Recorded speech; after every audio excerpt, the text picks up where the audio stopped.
Speech! Ek het jou gewen hierdie keer, ja,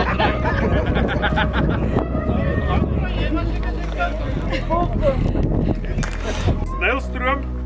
In die 4de plek was Pretoria. En dan in die 3de plek was Potties. 2de plek, ek gaan maar moet sê Mokopong, want hulle is 2de. Rutan is 1ste.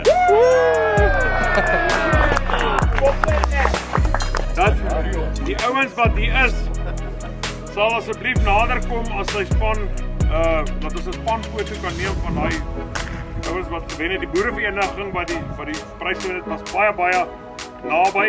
In die 3de plek, hulle is nog baie lank nie ingeskryf nie. Maar ek is so bly hulle is vandag hier.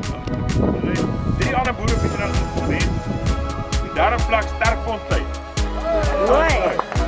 Ons kan geen pryse maar hier hulle. En dan in die 2de plek, en dit is jammer om te sê, die 2de plek is Cressie. Ruta Vryf, eerste! Kom hier na toe, vir 'n kiekie. Alle Ruta Vryf lede, hierso. Dit sal nou die 9de jaar wees, so dis 8 jaar wat ons al gewen het. Dit was gedigte teenstand, ons het dit aanvaar, ons het dit gevoel aan die vel, wat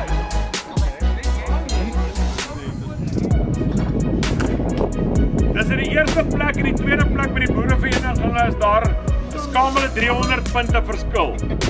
So dit is 3 teikens. Dis wat